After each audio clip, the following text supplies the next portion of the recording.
सूरज आसमान में चमक रहा था। हर तरफ मॉन्स्टर्स की लाशें बिखरी पड़ी थीं। सभी के सभी ड्रैग्स थे।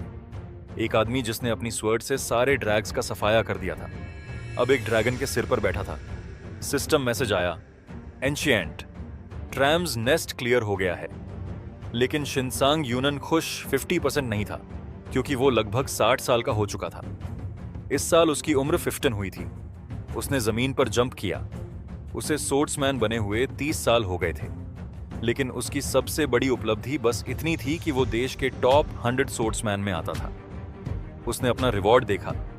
इंजन क्लियर करने का रिवॉर्ड एक स्किल बुक थी।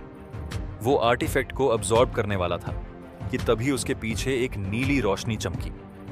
एक कॉन्स्टेलेशन प्रकट हुआ, ब्लूमर मॉडल स्टूडेंट। यह कॉन्स्टेलेशन शायद इंडिया से था, क्योंकि वो संस्कृत में बात कर रहा था। उसने थिन को आशीर्वाद दिया।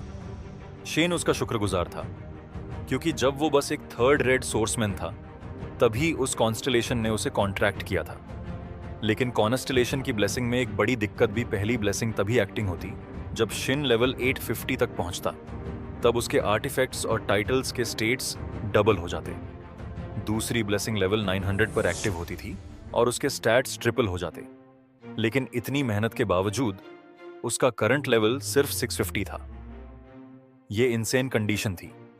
फिर भी कॉन्स्टेलेशन ने उसे स्किल बुक खाने को कहा। शीन को याद आया जब उसने पहली बार अपनी स्किल अवेकन की थी, आर्टिफैक्ट डियोर। इस स्किल को समझने के लिए उसने आर्टिफैक्ट्स को बॉयल करके खाने की कोशिश की भी फेल हो गया। फिर फ्राई करके खाया, फिर भी कुछ नहीं हुआ। लेकिन जब उसने सही तरीका खोजा तब तक 30 साल बीत चुके थे। राही तरीका था माना सिंक्रोनाइजेशन। लेकिन यह निकेल सिर्फ उन्हीं आर्टिफैक्ट्स पर काम करती थी जो उससे कंपेटेबल होते थे।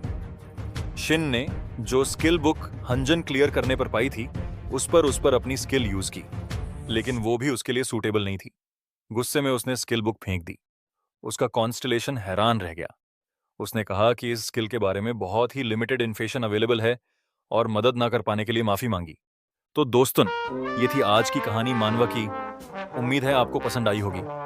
अगर आपको ये एक्सप्लेनिंग कंटेंट अच्छा लगा हो तो चैनल को ज़रूर सब्सक्राइब करें ताकि अगला भाग आप मिस ना करें। और हाँ, अगर आपको मानवा का किरदार पसंद आया हो या आप उसकी सोच से जुड़ पाए हो तो नीचे कमेंट करके ज़रूर बताएं। आपके हर एक लाइक और सब्सक्रिप्शन से हमें बहुत मोटिवेशन मिलता है।